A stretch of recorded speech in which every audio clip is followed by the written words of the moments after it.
sa bukid. Atin po natin ang may wala pa sila.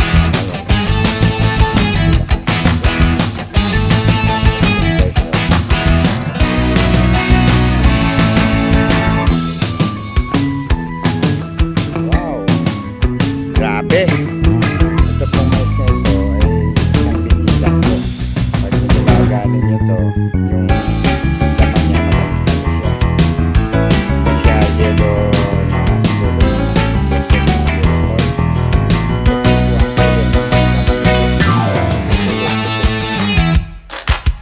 Masarap po siyang laga. Masarap din po siyang hilayin. Tasamahan nyo ng malunggay. Kasi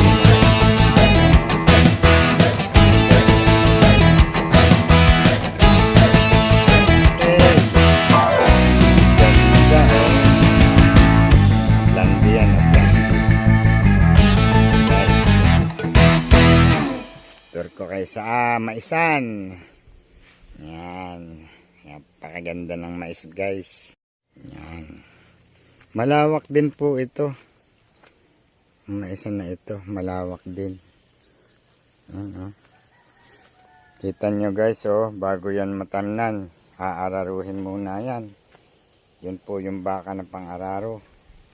Yun. Yan. Nagpapahinga siya. Pagka na harvest na itong mais, mag-aararo na naman yung baka na yan. Yan po. Masarap po talaga ang manirahan dito sa atin, sa Pilipinas. Basta masipag lang po tayo. Yan po ang mga bunga. Ako po yung nagbebenta rin nito pag hinarvest. Tinitinda ko po per kilo na. Para meron po akong kita. Alam naman ninyong kaunting sipag at tiyaga, may kita na tayo. Yan. Tutur ko kayo dito sa maisan na to. Malawak ito guys. Yan ang bunga, oh. Malawak na taniman to. Dadalhin ko kayo dun sa wala pang bulaklak. Dahil sunod-sunod ang tanim nito eh. Yan, oh. Bunga.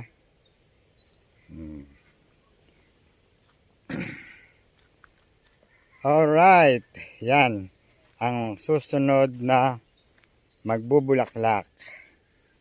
Yan. Tapos ito guys, naararo na yan. Ito na harvest na. Yan, naararo na yan. Yan guys, yung nararo na yan, oh. Ready na ulit tamnan. Tatamnan ulit ng balinghoy. Pwedeng balinghoy ang tanim dyan. Dahil ito mais, sunod balinghoy naman. Yan. Yan ang mga manggahan na puno. May mga bulaklak. Yan.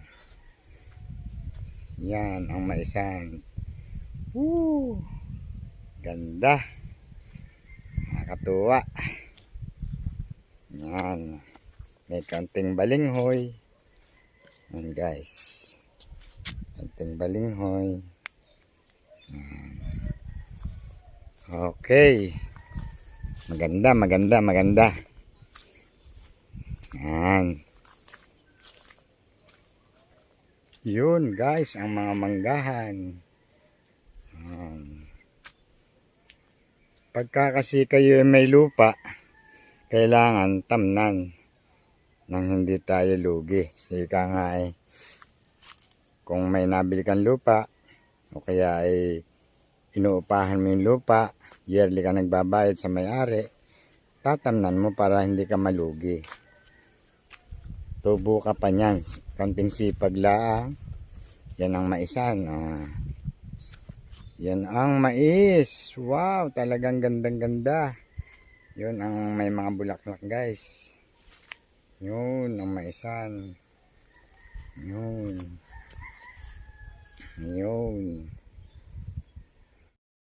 Yun guys. Woo! Pinapasal ko kayo sa maisan. Baling huya na kunti dito sa gilid. Tapos yan mais. Tapos yan guys. Yung inararo na tatamnan pa ulit. Yan. Napakalawak niyan guys. Ganda. Nakakatuwa. Yan. So yun guys.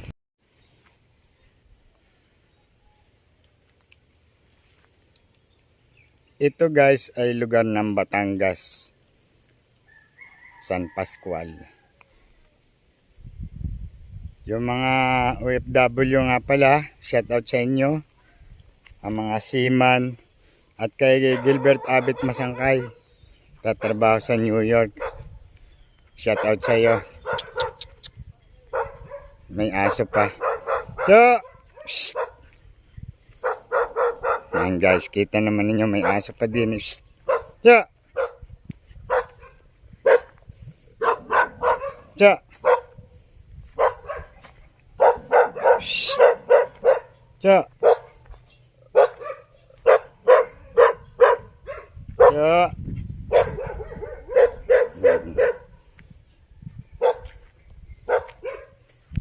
yan po yung extension ng maisan. Extension ng mais. Yan guys, ang bunga oh. Ito naman ninyo. Ganda. Ganda ng bunga. Yan guys ay mga ilang linggo pa bago kunin ang bunga niyan. Patatabain pa yan. Maliit pa po ang laman eh oh. Maliit pa siya. Mga ilang araw pa no eh. Yan po yung taga-araro oh. Ang bakang masipag. Yan. Okay.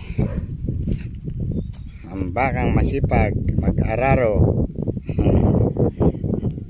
Yan po. Kita ninyo po. Okay. Nakakatuwa.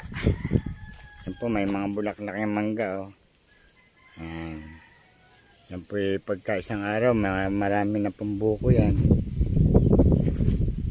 Marami na pong yan buko. Buko ng mangga. Po naman yung isang baka oh. Yan. Yan po ang hanap buhay dito. Papakita ko rin po sa inyo yung mga cages.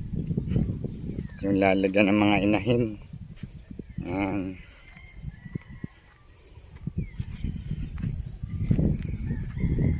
Ito po.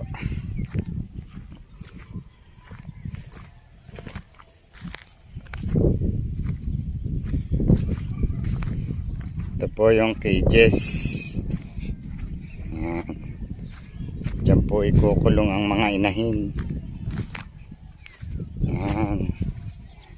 Dami po niyan. Bali po 1, 2, 3, 4, 5, 6, 7, 8, 9, 10. 10 pirasong cages yan. So 10 inahin po ang may ilagay dito. 10 inahin. Yan po ang cages. Halagyan po yan ng inahin. Yan po. Pag maraming inahin, maraming biik. Maraming biik. Pagka nanganak, ayan. Okay, hanggang dito na lang guys. Shout out sa mga viewers ko. Maraming salamat sa panonood ninyo.